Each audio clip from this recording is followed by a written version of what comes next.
आज का टॉपिक है हमारा आरसी सर्किट्स। क्या है आरसी सर्किट्स? आरसी सर्किट्स ये वैसे तो ईएमआई एसी में पढ़ाया जाता है, बट हमने करंट, इलेक्ट्रिसिटी एंड कैपेसिटर वगैरह चैप्टर पढ़ लिया तो हम इसको साथ में पढ़ लेते हैं। इसकी जो डेरिवेशन है वो बोर्ड्स के लिए बहुत ज़्यादा इंपॉर्टेंट है। इसकी बस डेरिवेशन करते समय आपको हल्का सा डर लगा बिकॉज इसमें इंटीग्रेशन वगैरह यूज़ होगी, बट हमारे कंपटीशन्स के क्वेश्चंस करते हुए उस घटिया से फॉर्मूले का कोई काम नहीं आएगा। तो बस इसकी थ्योरी पे फोकस करना as it is important for boards. इसकी डेरिवेशन बोर्ड्स में आती है। तो आरसी सर्किट्स में हमारा आज पहला टॉपिक है जो हम आज थ्योरी कवर करेंगे, जो कि है charging of capacitor. Charging of a capacitor, capacitor की चार्जिंग के बारे में देखेंगे। तो मैं आपको एक सिंपल सा सर्किट बनाने जा रहा हूँ। ये ऐसे, ये ऐसे, ये बैटरी मेरी, ये एक स्विच है मेरा, ठीक है। ये मेरा रेजिस्टर है R, ये मेरा कैपेसिटेंस है C, ये मेरी वोल्टेज है V, ठीक है। यहाँ से I करंट फ्लो करेगा, यहाँ प्लस माइनस, ये R है और हमने कर दिया स्विच को क्लोज। तो आपको पता है आपको क्या लिखना है। आप मानो कि समय बराबर 0 पे, मतलब जैसे ही हमने switch at an instant on किया, मतलब टाइम हुआ ही नहीं स्विच ऑन किए, बिल्कुल फ्रैक्शन ऑफ टाइम बराबर 0 सेकंड पे जो हमारा कैपेसिटर पे चार्ज है वो चार्ज है ही नहीं, मतलब टाइम बराबर 0 पे इसके पास कोई चार्ज है ही नहीं। तो लिखेंगे एट टाइम बराबर 0 capacitor having no charge, capacitor having no charge. Capacitor के पास ऑन करते ही जेट एन इंस्टेंट हमने ऑन किया स्विच को, कैपेसिटर पे कोई चार्ज इनिशियली है ही नहीं, नो चार्ज। कुछ समय अंतराल एट टाइम बराबर टी, कुछ समय टी के बाद एट टाइम बराबर टी, लेट मान लो इस कैपेसिटर पे चार्ज क्या हो गया Q। इस कैपेसिटर पे चार्ज कितना आ गया टाइम बराबर टी पे, कुछ समय बीतने के बाद इस कैपेसिटर पे कितना चार्ज आ गया Q। यहाँ से नेगेटिव प्लेट उठा रहा है, पॉजिटिव पे पटक रहा है, नेगेटिव से ये उठा रहा है, पॉजिटिव पे पकड़ रहा है, मतलब ये कुछ चार्ज हो गया, इस पर Q अमाउंट का चार्ज आ गया टाइम बराबर टी पर। अब हम क्या करेंगे, हम इस सर्किट में KVL लगाएंगे, ठीक है। ऐसे KVL लगाएंगे, लिखेंगे अप्लाइंग KVL।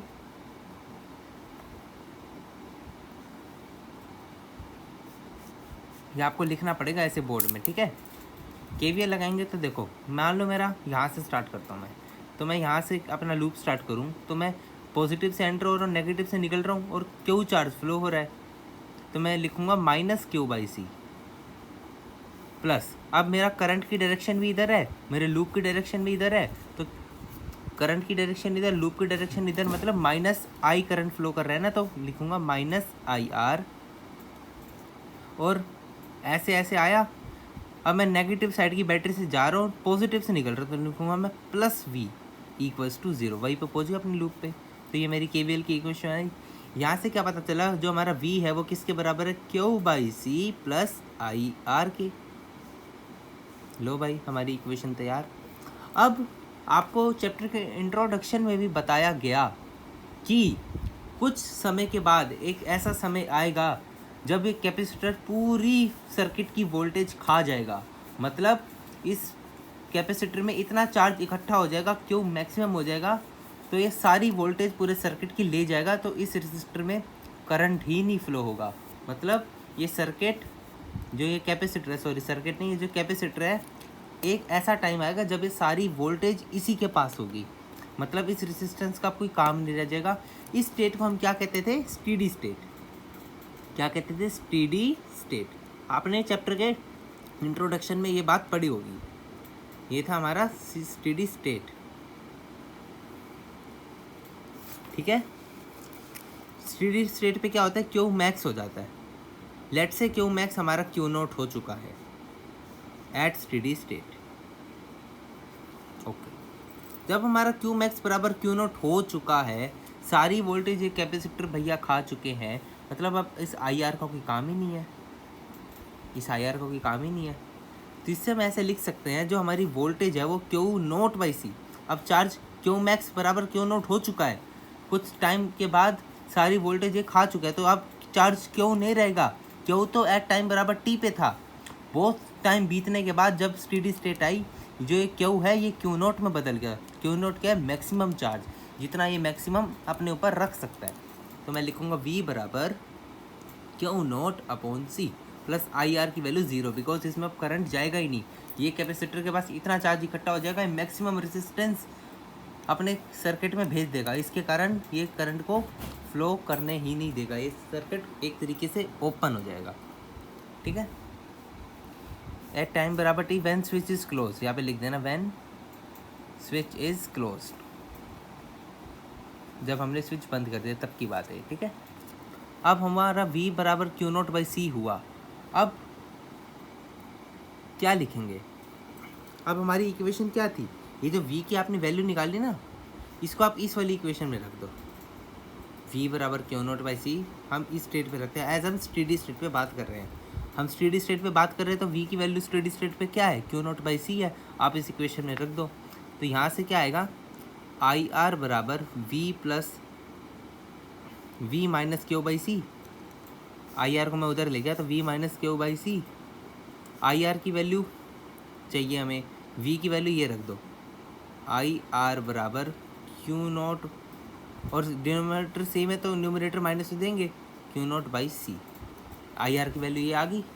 अब आर को उधर ले जाओ, हमें मेन आई निकालना है, आई को क्यों निकालना है, वो आई से क्यों अपने आप आएगा, अभी बता तो कैसे आएगा। तो आर को इधर डिनोमिनेटर में ले जाओ तो लिखोगे Q naught minus Q upon में आर सी। ठीक है, अब आपने करंट के स्टार्टिंग में ही पढ़ा है आई होता क्या है, आई इज व्हाट, आई क्या होता है D Q by D T, ये तो पता है सबको, करंट के स्टार्टिंग पहले लेक्चर में पढ़ाया जाता है। आई की डेफिनेशन क्या है, charge by time, D Q by D T. तो मैं आई की जगह लिखने जा रहा हूँ D Q by D T बराबर Q naught minus Q by में आर सी। ये डेरिवेशन 5 नंबर की आती है बोर्ड में, सो प्लीज़ इसे हल्के में मत लेना, कृपया करके सीख लेना, आपको बोर्ड में ऐसे कैसे उतार देना है। अब ठीक है, अब हम करेंगे इंटीग्रेशन। मैं क्या करता हूँ, क्यू नोट और क्यू को एक जगह रख लेता हूँ, ये छोटा क्यू कर देते हैं बिकॉज यहाँ पे भी छोटा क्यू है, तो मैं लिखूँगा डी क्यू छोटा क्यू लिख लेते हैं upon Q naught minus Q equals to D T by R C. ठीक है, अब दोनों साइड आप इंटीग्रेट कर दीजिए विद प्रॉपर लिमिट्स। लिमिट्स कैसे, टाइम बराबर ज़ीरो पे इनिशियल चार्ज कितना था, टाइम बराबर 0 पे चार्ज कितना था, नो चार्ज, मतलब क्यू का अमाउंट क्या था 0, और टाइम बराबर टी पे चार्ज कितना हो गया, क्यू हो गया, टाइम बराबर टी पे चार्ज कितना हो गया, क्यू हो गया, अब जो हमने माना है, तो क्यू बराबर क्यू। ठीक है, अब इसका इंटीग्रेशन क्या होता है, भाई साहब मैथ्स वालों को तो पता होगा, बट बायो वालों को अगर याद नहीं है तो मैं आपको बता दूं, डी एक्स अपॉन ए प्लस बी एक्स का इंटीग्रेशन होता है, जो भी इसके नीचे लिखा है उसको लॉग में ले लीजिए आप, एंड जो ये है अलजेब्रा इसका नीचे कर दीजिए differentiation with respect to X. ये समझिए कि जो ये लिखा है उसे डायरेक्ट लॉग में लिख के इस x का कोफिशिएंट y में लिख दीजिए, इतना भी मत करिए, इतना क्या है कि डी एक्स अपॉन कोई भी x के एक्सप्रेशन लिखिए 1 डिग्री में, तो आप इसे डायरेक्ट लॉग में लिख के इसका डिफरेंशिएशन नीचे लिख दीजिए। तो इसका ये क्यू के रिस्पेक्ट में चल रहा है, तो क्यू नोट का तो डिफरेंशिएशन 0 और क्यू का डिफरेंशिएशन -1, तो लॉग में ये पूरा लिख के बाई में -1 कर देना, ये लिखूँगा log Q naught minus Q upon में -1, ये हो गया इसका इंटीग्रेशन। लिमिट्स डालनी है हमें 0 से क्यू तक, इक्वल्स टू 1/RC, तो कॉन्स्टेंट बाहर आ जाएगा, और डी टी का इंटीग्रेशन टी विद 0 से टाइम बराबर टी तक। अब ये माइनस को मैं वहाँ ले जाता हूँ और क्यू नोट की लिमिट पुट कर देता हूँ। क्यू नोट की लिमिट कैसे पुट करनी है, क्यू रख के, पहले क्यू को रखेंगे क्यू, ठीक है, तो ये लिखूँगा log Q naught minus Q, minus में log Q naught minus zero, Q की जगह ज़ीरो रखना, पहले हायर लिमिट रख दी, अब लोअर लिमिट रख रहे हैं, Q naught minus zero equals to, minus में वहाँ लेके तो माइनस 1/RC, और इसकी लिमिट रखेंगे तो t आएगा। इतनी बात समझ में आई? माइनस t/RC हो गया यहाँ पे। अब log m minus log n क्या होता है? log m/n लिखूँगा, log Q naught minus Q upon में Q naught minus zero by Q naught equals to minus T upon में RC। ठीक है, अब log बेस ई चल रहा है हमारा, log बेस ई चल रहा है। अब log को हटाने के लिए क्या करते हैं? अगर मैं आपको सिंपल बायो वाले बच्चों को समझाऊं कि अगर मैंने लिखा है log x की पावर e बराबर 10, तो x की वैल्यू होगा e की पावर 10। ये log की प्रॉपर्टी है। जो बेस का होता है ना, अगर मुझे x की वैल्यू निकालनी है, जो यहाँ पे log जिसके भी बराबर दे रखा है उसे e की पावर में चढ़ा दो तो इस x की वैल्यू आ जाती है। तो अब मेरे पास log दिस की वैल्यू ये है, तो मैं Q naught minus Q upon Q not की वैल्यू क्या लिखूँगा? Q naught minus Q upon Q not की वैल्यू मैं लिख सकता हूँ e की पावर माइनस t/RC। कोई गुना तो नहीं किया मैंने। एंड इसे ही आप सोल्व करके जब क्यू की वैल्यू निकालोगे, निकाल लेते हैं, Q naught by Q naught हो गया 1 minus Q by Q naught equals to e की पावर माइनस t/RC। यहाँ से क्यू की वैल्यू निकालूँ तो ये आएगा क्यू नॉट इंटू 1 माइनस ई की पावर माइनस t/RC। ये हो गया हमारा formula of charge on capacitor at any time t। कोई भी समय अंतराल पे इस कैपेसिटर पे कितना चार्ज होगा उसका ये हमने गंदी सी शक्ल का फॉर्मूला निकाल लिया, जिसकी आपसे 5 नंबर की डेरिवेशन पूछते हैं बोर्ड में। कितने नंबर की पूछते हैं? 5 नंबर की। इतना सब कुछ लिखना पड़ेगा, इंटीग्रेशन करनी पड़ेगी, कोई चारा नहीं है। ओके, कोई चारा नहीं है। बट इसके क्वेश्चन में आपको इंटीग्रेशन करने की ज़रूरत नहीं पड़ेगी, दुनिया करती है, हम नहीं करेंगे, स्मार्ट है। तो फिर से सुन लो, चार्जिंग ऑफ ए कैपेसिटर, माना कि टाइम बराबर 0 पे हमारा जो चार्ज है कैपेसिटर पे वो 0 है।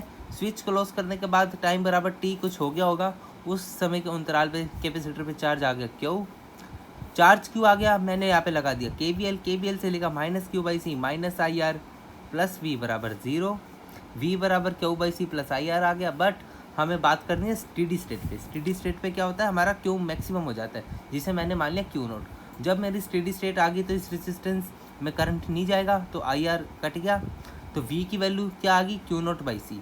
अब हमें इस V की वैल्यू को वापस इस इक्वेशन में रखना है, तो यहाँ पे आएगा IR बराबर V minus Q by C. V की वैल्यू रख दी Q naught minus C, minus Q by C मतलब Q naught minus Q by C. अब I निकालना है मेरे को, तो R को मैं उधर ले गया, तो Q naught minus Q upon RC। अब मुझे पता I क्या होता है, D Q by D T, तो D Q by D T बराबर Q naught minus Q by RC। अब मैं इधर लेके जाके इंटीग्रेट कर दिया, एंड इंटीग्रेट करते करते मेरा आंसर ये आ गया, क्यू बराबर क्यू नॉट इंटू 1 माइनस ई की पावर माइनस t/RC। ये हो गया मेरा charge on capacitor at any time t। ठीक है, आओ आगे पढ़ते हैं। अभी इसकी थ्योरी चलेगी, मैं आधा 40 मिनट तक इसकी थ्योरी पढ़ाऊँगा, बिकॉज थ्योरी बोर्ड के लिए इंपॉर्टेंट है। जब क्वेश्चंस में आएंगे आप बिल्कुल कंफर्टेबल हो जाओगे, मतलब बहुत आसान क्वेश्चन है इसके, कैपेसिटर से भी आसान है, रेजिस्टेंस के भी आसान है। ये है RC सर्किट्स, हर एग्ज़ाम में आता है, सबसे ज़्यादा JEE एडवांस को पसंद है, मेंस वगैरह भी, नीट वगैरह भी पूछ लेते हैं। ओके, अब मेरे पास फॉर्मूला आया Q बराबर क्यू नॉट इंटू 1 माइनस ई की पावर माइनस t/RC। ये फॉर्मूला आया। अब भाई साहब मैं आपको एक बात बताऊं, जो मेरा टाउ होता है, अब इसे आपको याद रखना पड़ेगा, उसे मैं कहूँगा टाइम कांस्टेंट। ये एक थ्योरी है, तो मैं टाउ को लिख सकता हूँ RC। ये आपको याद रखना पड़ेगा, टाउ हमारा टाइम कांस्टेंट है जिसकी वैल्यू है RC। तो मैं इस फॉर्मूले को ऐसे भी लिख सकता हूँ, Q बराबर क्यू नॉट इंटू 1 माइनस ई की पावर माइनस टी वाला टाइम अपॉन में टाउ। ओके, इस फॉर्मूले को ऐसे भी याद रखना है।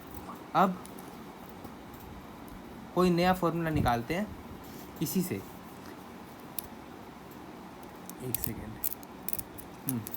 अगर ये पावर माइनस में लिखे तो मैं इसे ऐसे लिख सकता हूँ, क्यू बराबर क्यू नोट 1 माइनस ई की 1 अपॉन ई की पावर टाइम बाई टाउ। मैंने बस इसका रेसिप्रोकल कर दिया, नेगेटिव पावर को मैं ऐसे लिख सकता हूँ, कोई गुनाह नहीं किया मैंने। अब हमें पता है टाइम बराबर 0 पे हमारा क्यू क्या है, 0, ठीक है।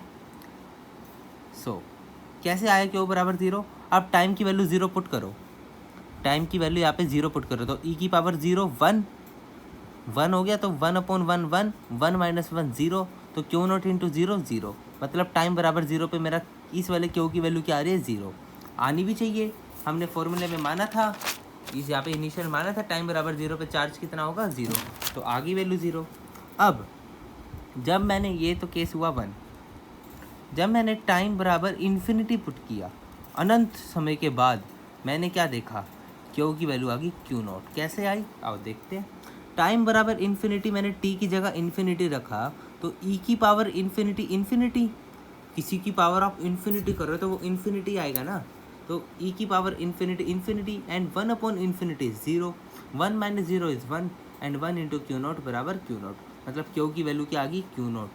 अच्छा, अब हमें पता चला कि कभी भी कैपेसिटर पूरा चार्ज हो ही नहीं सकता, बिकॉज टाइम बराबर इन्फिनिटी इज़ अनडिफाइंड। आप कितना इन्फिनिटी टाइम को आप कैसे डिफाइन कर सकते हो, आपको क्या पता इन्फिनिटी टाइम कितना है, तो इसका मतलब कैपेसिटर कभी भी पूरा चार्ज नहीं हो सकता। अब तक हम पढ़ रहे थे फुल चार्ज है, बट टाइम बराबर इन्फिनिटी में ही ये चार्ज कभी फुल होगा, जो कि पॉसिबल नहीं है। रियल लाइफ में कभी भी कोई भी कैपेसिटर फुल्ली चार्ज हो ही नहीं सकता।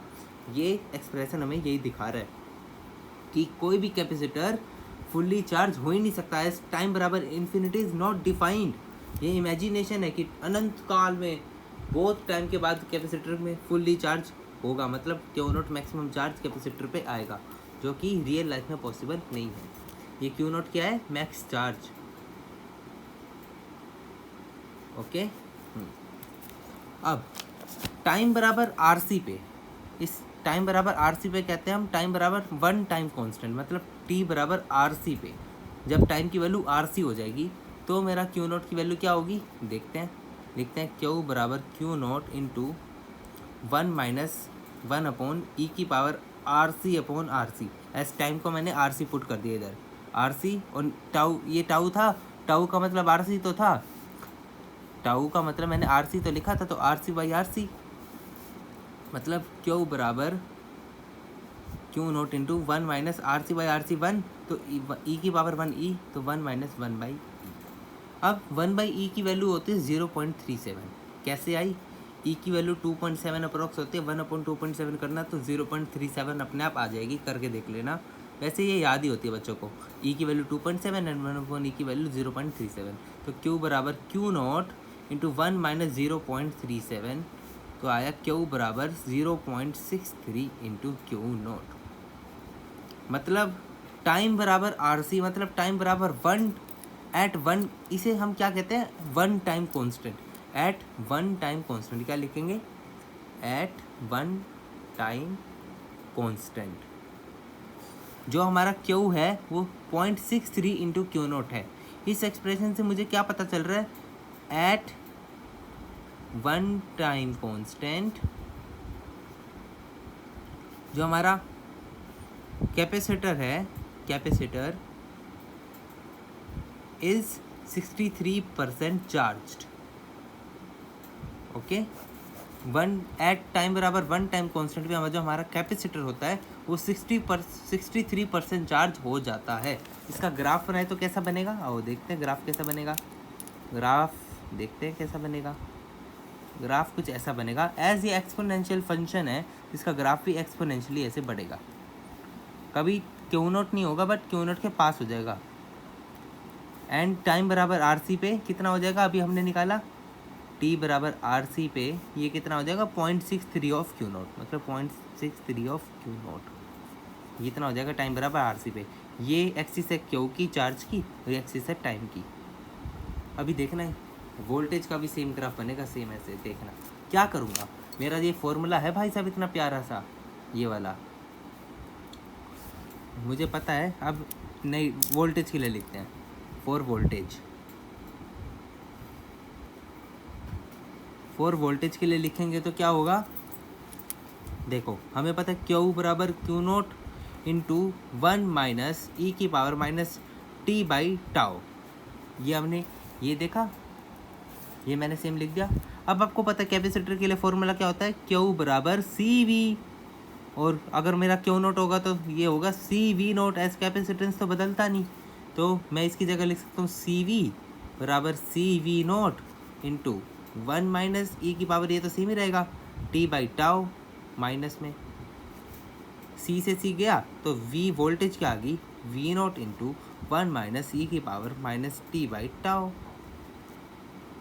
ये टाउ है। ये क्या आ गया, वोल्टेज इनसाइड द कैपेसिटर या फिर voltage across the capacitor at any time T, ये उसकी एक्सप्रेशन है। ये क्या है, voltage across the capacitor at any time T, ये उसकी एक्सप्रेशन है। अब वही पुट करेंगे, एट टाइम बराबर ज़ीरो पुट करो तो ई की पावर, इसे ऐसे लिख लेते हैं एक बार और, इसे रेसिप्रोकल करके लिख ले तो आसानी पड़ेगी। लिखेंगे v बराबर V naught into 1 minus 1 upon ई की पावर टी बाई टाउ। अब टाइम बराबर 0 पुट कर दो, ई की पावर 0 1, तो 1 माइनस 1 0, तो 0 इंटू वी नोट 0, मतलब टाइम बराबर 0 पे क्या है, वोल्टेज 0 है। बिल्कुल सेम है, सेम कैलकुलेशन है, बस क्यू की जगह वी आ गया। ऐसे ही टाइम बराबर इन्फिनिटी पे वी की वैल्यू हो जाएगी वी नोट, टाइम बराबर आर सी पे क्या होगा, v की वैल्यू हो जाएगी 0.63 ऑफ वी नोट। बिल्कुल सेम है, यहाँ पे क्या था या v कर दिया, ऐसी सी तो कट गया। बिल्कुल वोल्टेज की और जो हमारा q थी उसकी एक्सप्रेशन सेम आई, तो उसके डाटा भी सेम आएंगे।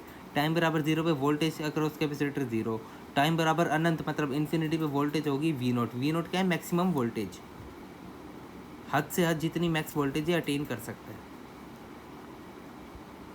एंड टाइम बराबर आर सी मतलब वन टाइम कांस्टेंट पे वी की वैल्यू आ गई 0.63 ऑफ वी नोट।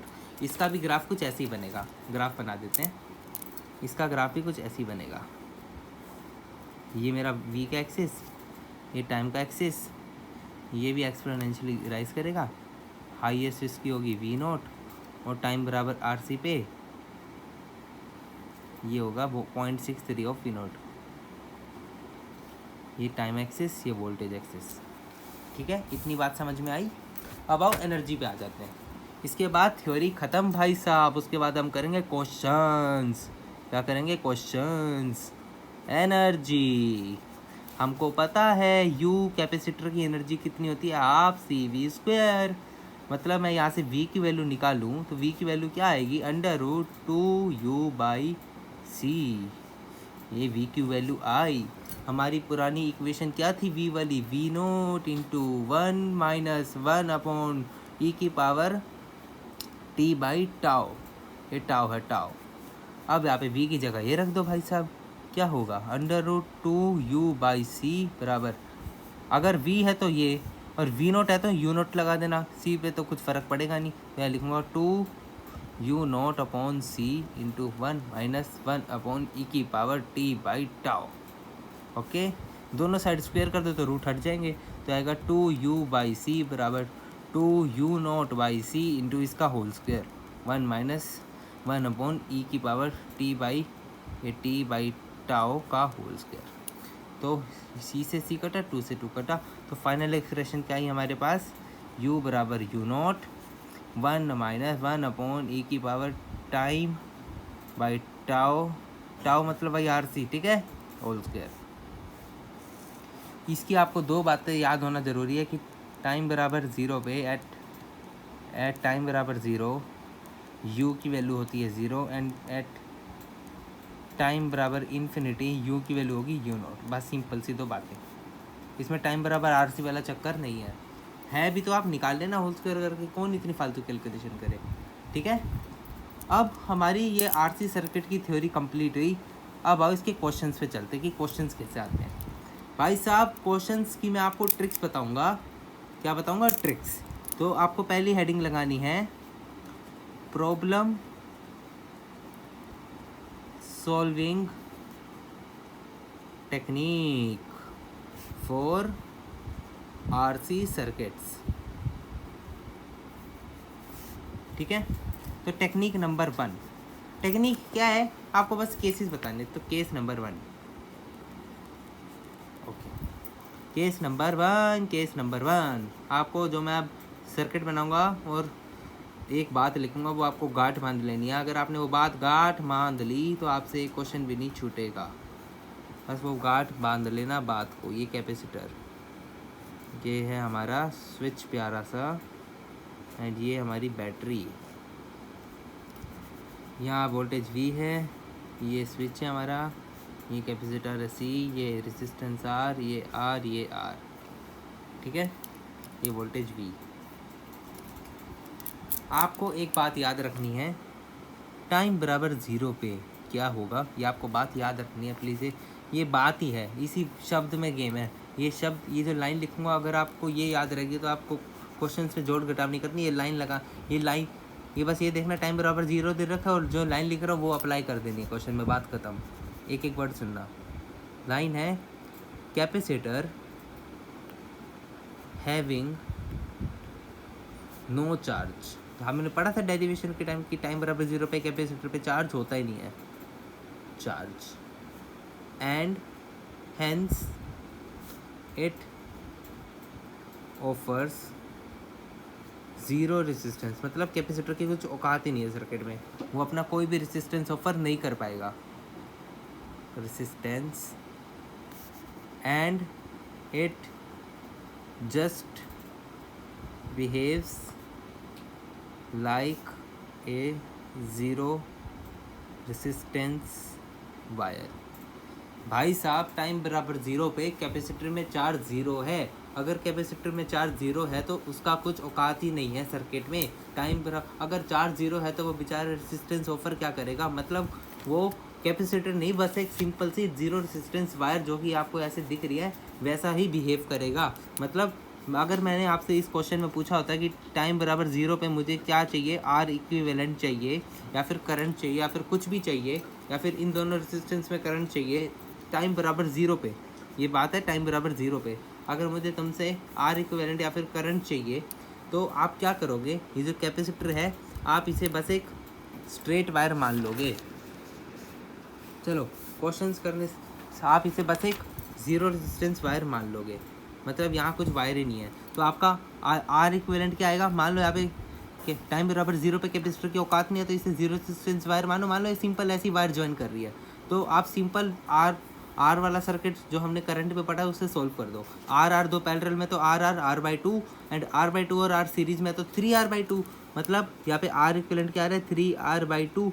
हमें पता है I = V/R इक्विवेलेंट, मतलब वोल्टेज है V/3R/2 मतलब 2V/3R। ये हो गया हमारा मेन करंट सर्किट में। अब हमसे पूछा मान लो इधर कितना जा रहा है, मान लो यहाँ से करंट I फ्लो होता 2V/3R आ रहा है। अगर ये दोनों बराबर तो दोनों में आधा आधा जाएगा, मतलब मान लो यहाँ I1 जा रहा है या I2 जा रहा है तो I1 बराबर होगा I2 के, ऐसे रेजिस्टेंस दोनों के सेम है। अगर ना सेम होते तो हमको निकालना तो आता ही है, हमने पूरे करंट पे R वाले सर्किट तो पढ़े रेजिस्टेंस वाले। तो ये होगा I1 बराबर I2 बराबर इसका आधा, मतलब V/3R आंसर। अब आपको एक बात और याद रखनी है, सेम सर्किट है, एक बात जैसे ये याद रखी। अब मैं आपको इन्फिनिटी वाली प्यारी सी बात बता रहा हूँ। सेकेंड पॉइंट है हमारा, ये फर्स्ट पॉइंट था, सेकेंड पॉइंट है टाइम बराबर इन्फिनिटी पे जो हमारा कैपेसिटर होगा, capacitor offers infinite resistance and hence behaves like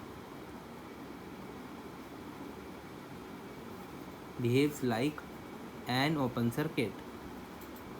अभी समझाता हूँ क्या चक्कर है भाई साहब। टाइम बराबर इन्फिनिटी पे अभी हमने देखा कि उस पर चार्ज मैक्सिमम आ चुका है। टाइम बराबर इन्फिनिटी पे अभी हमने इक्वेशंस में देखा कि उसके ऊपर मैक्सिमम चार्ज आ चुका है। अगर मैक्सिमम चार्ज आ चुका है और उसकी औकात नहीं है चार्ज लेने की, मतलब अब उस पर वो और अपने ऊपर चार्ज आने नहीं देगा। चार्ज ना आने का मतलब है वो करंट के फ्लो को रेसिस्ट करेगा। अगर वो करंट के फ्लो को रेसिस्ट कर रहा है मतलब वो अपना इनफाइनाइट रेसिस्टेंस ऑफर कर रहा है सर्किट में, मतलब वो एक सर्किट एक तरीके से ओपन सर्किट हो जाएगा जहाँ उस कैपेसिटर को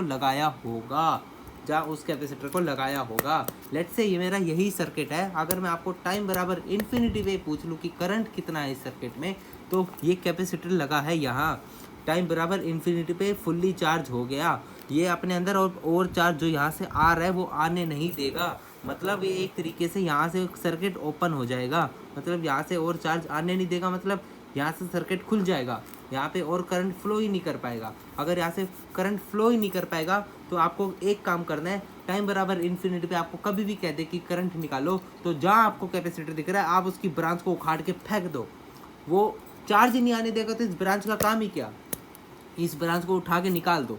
अगर आप इस सर्किट में से इस कैपेसिटर की ब्रांच को निकाल के फेंक दोगे तो आपका कितना सर्किट बचेगा, सिर्फ इतना बचेगा।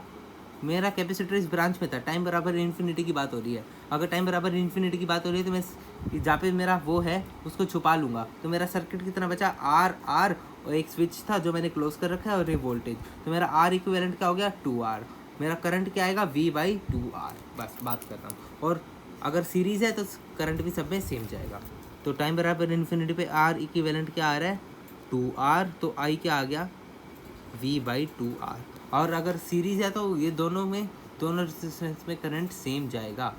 भाई साहब ये 100 बात की एक बात, टाइम बराबर 0 पे जहाँ कैपेसिटर दिखे मान लो वहाँ स्ट्रेट वायर है, मतलब सिंपल आर वाला सर्किट है, और टाइम बराबर इन्फिनिटी पे भाई साहब जहाँ आपको कैपेसिटर दिख रहा है उस ब्रांच को उठा के फेंक दो, और उस ब्रांच को हटा के, चाहे उस ब्रांच पे 36 रेजिस्टेंस लगे हो, हमें उससे कोई मतलब नहीं, हमें पूरी ब्रांच उठा के फेंक देनी है, बाकी सर्किट को सिंपली सोल्व कर देना है, लाइक हमने करंट में 36 पता नहीं कितने हज़ार सर्किट सोल्व करे हैं।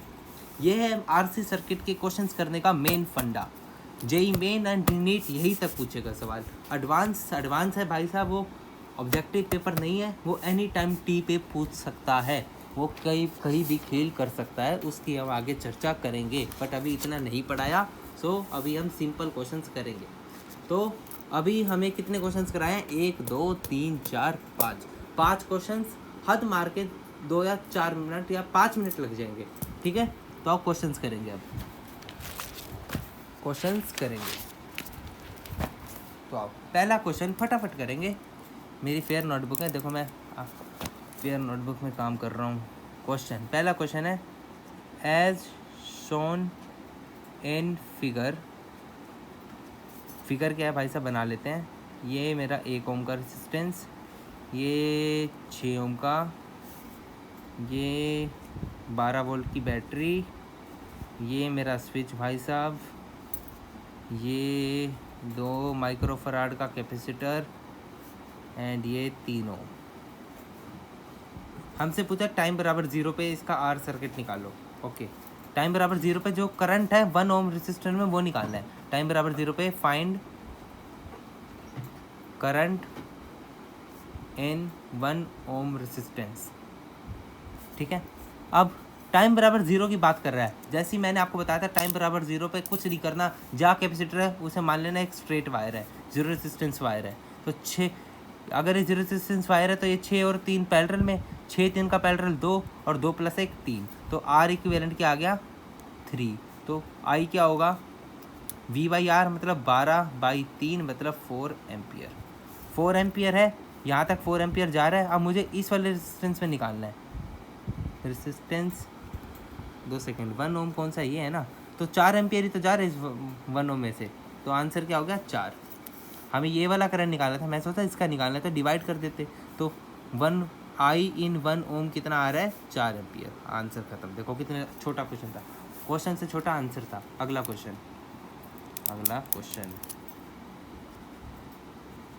है, डायरेक्ट डायग्राम बना रहे हैं, क्वेश्चन कौन लिखेगा बता दूंगा, निकालना क्या है। ये है 12 वोल्ट की बैटरी, एंड ये ऐसे, ये 3 ओम का, एंड ये है कितने फराड का कैपेसिटर है, ये 2 माइक्रोफराड का।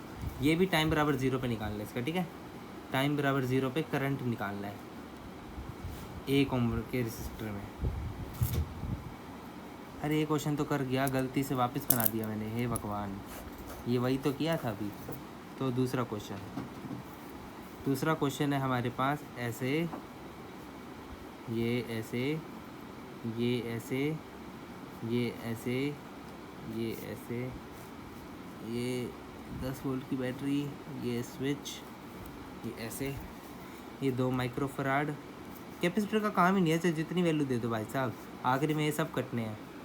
ये 3 ओम का, 3 ओम का, ये 2 ओम का, ये 10 वोल्ट की बैटरी।